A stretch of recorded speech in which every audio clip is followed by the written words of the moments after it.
Guys শুনক, আজি এটা সুন্দৰ ভিডিঅ' বনাবলৈ গৈ আছোঁ মই আমাৰ জাহাৰ বিলত। গাইজ শুনক শুনক, এটা পৰিয়াল 50 বছৰ বিলৰ মাজত কেনেকৈ জীৱন নিৰ্বাহ কৰি আছে।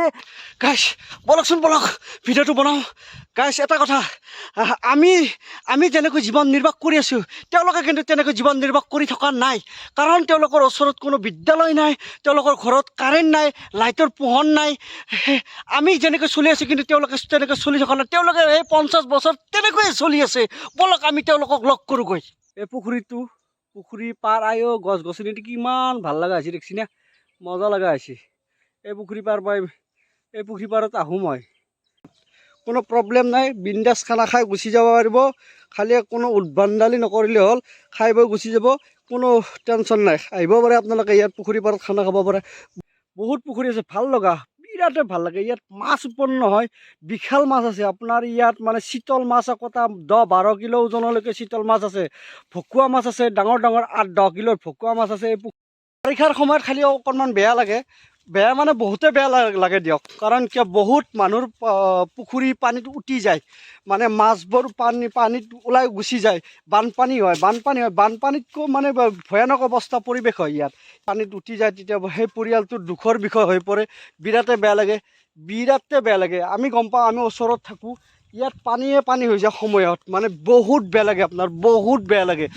ইমান পানী হৈ যায় যে সঁচাকৈ কোনো এজন মানে পুখুৰীৰ মালিক বা গৰাকীসকলৰ মুখলৈ চাবলৈ বৰ বেয়া লাগে। কান্দি থাকে, পৰিয়ালসকলে কান্দি থাকে। কিন্তু তাৰে ওপৰতে ভগৱানৰ ওপৰত ভৰসা কৰি, আল্লাহৰ ওপৰত ভৰসা কৰি এনেকৈ চলি আছে। মানে কি মাছ জীয়াই তেনেকৈ চলি আছে। আৰু যদি পানী হয় হ'ল, আৰু নহ'লে নাই, আৰু যদি পানী নহয় আৰু বাচি যায়, আৰু এনেকৈ চলি থাকে। ভাল লাগে পৰিৱেশটো।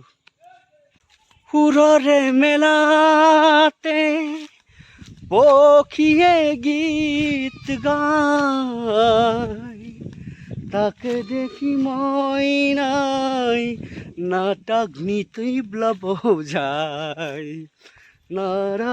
ৰ'বক, মোবাইলটো পকেটত সোমাই লৈ আপোনাৰ সাঁকোখন পাই লওক। এইখন সাঁকো, এখন বাঁহৰ দলং সাঁকো, এইখন বাঁহৰ সাঁকো। এই বাঁহৰ সাঁকোখনেদি মই পাৰ হৈ আপোনালোকক তাৰে পৰিৱেশবিলাক দেখাৰ কাৰণে চেষ্টা কৰিম। বলকচোন চাওক। ৰ'বক, এইখিনি সময় কিন্তু মই ভিডিঅ'টো বন্ধ কৰিম, কাৰণ কিবা কাৰণত যদি মোবাইলটো পানীত পৰি যায় সৰ্বনাশ হৈ যাব। গতিকে মোবাইলটো পকেটত ভৰাই লৈ মই সাঁকোখন পাৰ হৈ লওঁ, আপোনালোকক ভিডিঅ' কৰি দেখুৱাম। সাঁকোখন পাৰ হৈ আহিলোঁ আপোনাৰ, এতিয়া সেই মানুহ ঘৰৰ ওচৰত যাম। মানুহ ঘৰৰ ওচৰত গৈ 2 আষাৰমান কথা পাতিম। পৰিৱেশটো কিবা ভাল লগা না, ভাল লাগিছে, কিবা চিনেমেটিক পৰিৱেশ হৈছে, ভাল লাগিছে। গৰম দিনত জিৰাবলৈ বিৰাট ভাল, সঁচাকৈ বহুত ভাল লগা পৰিৱেশ, মজা লাগছে আহি পেলাই। আতি বহি আছে, আতিৰ লগত 2 আষাৰমান কথা পাতিম, কেনেকুৱা লাগি থাকি ইয়াত। এইটোৱে তেখেতসকলৰ ঘৰ, ইয়াতে তেওঁলোকে বাসস্থান কৰে। আৰু দেখিছেনে তেওঁলোকৰ ঘৰ, মাটিৰে সজোৱা হৈছে এই ঘৰটো। তেওঁলোকে বহুত বছৰে হ'ল ইয়াতে আছে, ওচৰতে পুখুৰী আছে। তেখেত ইয়াতে বহি আছে চকীখনত। আতি কি কৰি আছা? বহি আছা, কি খাই আছা? মিক্সাৰ খাই আছা নেকি? মিক্সাৰ, এই আপোনাৰ এই মিক্সাৰ বিড়ি খাই আছে আতি, মিক্সাৰ বিড়ি। আমি তেওঁলোকৰ ঘৰৰ ভিতৰত অলপ সোমাবলৈ চেষ্টা কৰিম। এই চাওক, তেওঁলোকৰ ল'ৰা ছোৱালী এই আতি আছে, ইয়াতে সোমাই আছে ঘৰে। তেওঁলোকে খানা খাই আছে। এই 2টা পোৱালি, বাবু মৰম লগা পোৱালি আছে ঘৰত। এইটো পৰিৱেশ তেওঁলোকৰ। আতিৰ নামটো কি আছিল? নুৰ হুছেইন, ইউনুছ আলী মহম্মদ।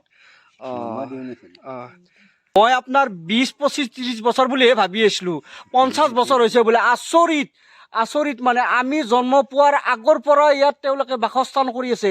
এই বিলৰ এতিয়া পৰিৱেশ কেনেকুৱা হৈছে? আগতেতো আৰু ভয়ানক পৰিৱেশ আছিল বিলত, একেবাৰে ভয়ানক, মানে খোজ দিবই ভয় লগা আছিল। খোজৰ প্ৰতি প্ৰকাণ্ড সাপ আছিল। এতিয়াতো বহুত উন্নত হৈছে বিলখন। তেওঁলোকে 50 বছৰ ইয়াতে আছে, 50 বছৰ ইয়াতে তেওঁলোকৰ অভিজ্ঞতা থকা। চাওকচোন, আৰু আহক বলক, তেওঁলোকক আতিকে 2 আষাৰমান আৰু কিবা সুধো। আবু কি খবৰ? ভালে আছা? ভাল না? ভালে আছা? আল্লাহ ৰাখছি দে। ইয়াতে যি 50 বছৰ বাসস্থান কৰিলি, এই 50 বছৰ বাসস্থান কৰি কেনে লাগছি? এতিয়া ভাল লাগছি। আগতে কেনেকুৱা লাগিছিল? আগতে খুব কষ্ট হৈছিল। বহুত কষ্ট আছিল ন? বহুত কষ্ট হৈছিল হয়। আতি চৰকাৰৰ ফালৰ পৰা কিবা সাহায্য পাইছা না? একো পোৱা নাই। একো পোৱা নাই। এই যি চৰকাৰী ঘৰ পায় সেই ঘৰো পোৱা নাই। ঘৰ পোৱা নাই, দমকল পোৱা নাই। ঘৰ পোৱা নাই, দমকলো পোৱা নাই। লেট্ৰিন দিছি নে নাই? লেট্ৰিনো দিয়া নাই। সেইখিনি আৰু অহা নাই। মানে কি চৰকাৰীভাৱে এই কণ্ট্ৰলৰ চাউলটো পোৱা পায় না নাপায়? চাউলকেইটা পাইছোঁ, পেঞ্চনটো পেঞ্চন আৰু কণ্ট্ৰলৰ চাউল কেইটা পোৱা যায়। বাকী লেট্ৰিন নাই, ঘৰো দিয়া নাই, দমকলো দিয়া নাই।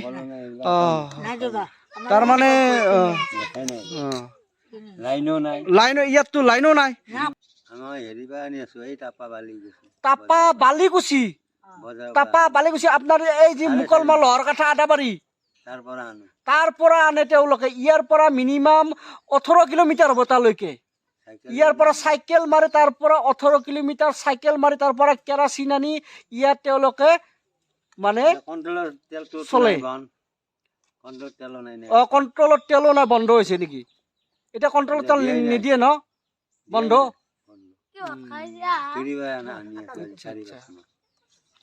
সঁচাই বৰ কষ্ট কৰি বহুত কষ্ট কৰি এওঁলোকে ইয়াত জীৱন নিৰ্বাহ কৰি আছে।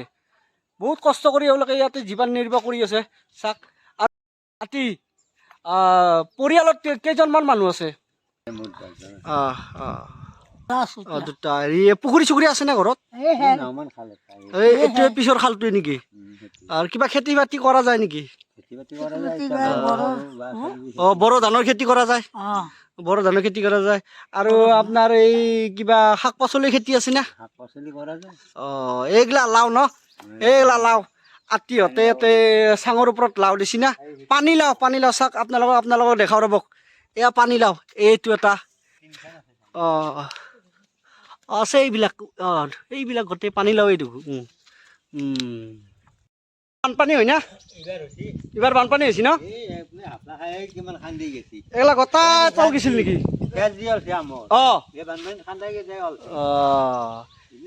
এই বানপানী সময়ত ক'ত থকা গৈছিল? ৰাস্তাত, পঞ্চায়তৰ ৰাস্তাটো।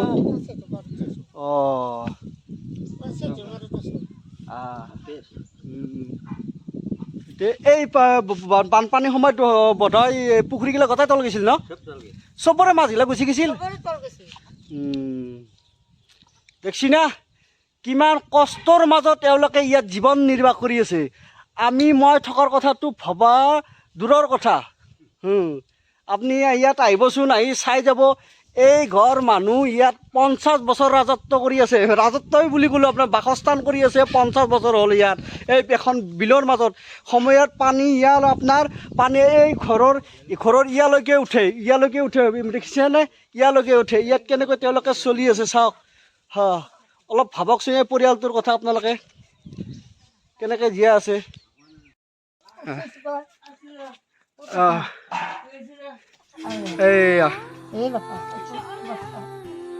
কি নাম?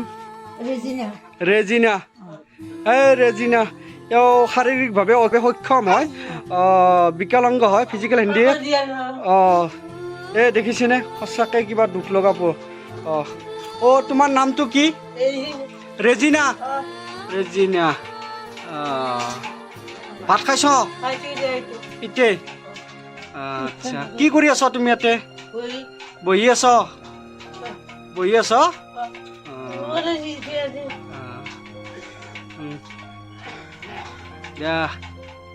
চৰকাৰৰ ফালৰ পৰা তোমাক আকৌ সাহায্য দিয়া নাই ন?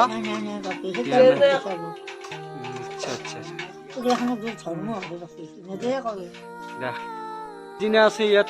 ৰেজিনা তেওঁ শাৰীৰিকভাৱে সক্ষম হয়। তেওঁৰ পৰিৱেশটো দেখি সঁচাই বহুত বেয়া লাগিছে। তেওঁ কেনেকৈ আছে দেখিছি না? বহুত কষ্টৰ মাজত তেওঁ জীয়াই আছে। আজিলৈকে তেওঁ চৰকাৰী কোনো সাহায্য পোৱা নাই।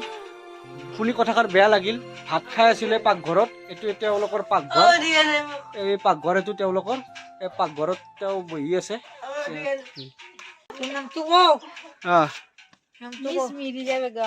মিৰিজা বেগম। হয় নেকি? এইটো আৰু এটা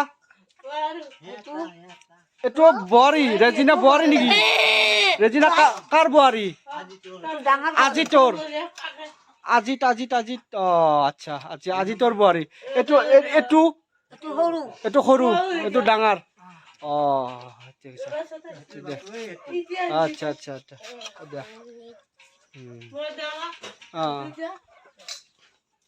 তেওঁলোকৰ পৰিয়ালটোক লগত লগ হ'লোঁ কথা পাতিলোঁ ভাল লাগিল মানে তেওঁলোকৰ পৰিৱেশৰ বিষয়ে জানিলোঁ কিবা এটা ভাল লাগিল ইয়াত সুখ দুখৰ মাজেৰে এনেকৈ চলি আছে চৰকাৰৰ ফালৰ পৰা কোনো সাহায্য পোৱা নাই সেই কথাষাৰ জানি বহুত বেয়া লাগিল বাবু তুমি কোন ক্লাছত পঢ়ি আছ হা দ্বিতীয় স্কুলখনৰ নাম জাহাজ যি অৱস্থিত সেইখন স্কুলত যাওঁ ন কি বাবু কি খান চামুচ কি নাম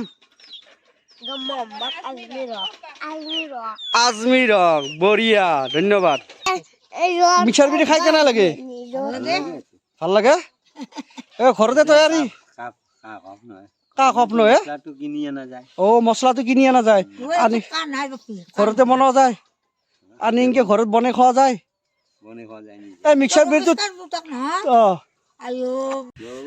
থলুৱা বিৰি মিক্সাৰ বিৰিৰ নাম শুনছি না আপোনালোকে থলুৱা বিৰি এই আতি থলুৱা বিৰি খাব মিক্সাৰ বিৰি নিজে তৈয়াৰ কৰি আছে এই বড়ি টাপাৰ পৰা মছলাটো কিনি আনিছে কাগজটো কিনি আনিছে ঘৰত বনাই থাকে বনাই নিজে খাই বোলে বিৰাট টেষ্টি আছে চেনি দিয়ে বোলে মিক্সাৰ বিৰিত মজা লাগে কাঁচা নহয় কপ চপ নহয় খাই আজি 50 বছৰ মানে আতিৰ বয়স 70ৰ আপৰ হৈছে না 70 বছৰে 70ৰ আপোনাৰ ধৰক 50 বছৰে খালাক 50 ওলাৰ পৰা খাইছো বোলে ওলাৰ পৰা খাইছি মোৰ কোনে খাই তেখেতে খাব ৰ'বক জ্বলাইছি মেচ ওলাইছি লাইটাৰ ওলাইছি বিৰিটো মুখত লৈছি ৰ'বক জ্বলাব এইটো ঘৰৰ হোম প্ৰডাকশ্যন বুলি কয় এইটো হোম প্ৰডাকশ্যন বিৰি এই আতি জ্বলাইছি মিক্সাৰ বিৰিৰ চেণ্টটো কিন্তু মজা লাগে কাষত থকাজনে চেণ্টটো বিৰাট ভাল পায় সঁচাই ভাল লগা আৰু চেণ্ট এই জ্বলাইছি এই মিক্সাৰ বিৰি এটা নাম আছে গাঁৱত আগৰ দিনৰ মানুহে মিক্সাৰ বিৰি আজিকালি নাখায়ে বহুত ধৰণৰ বস্তু ওলাইছে আজিকালি ক'ত খাব মিক্সাৰ বিৰি তেখেতে যি খাই আছে 50 বছৰে ভাল লাগছে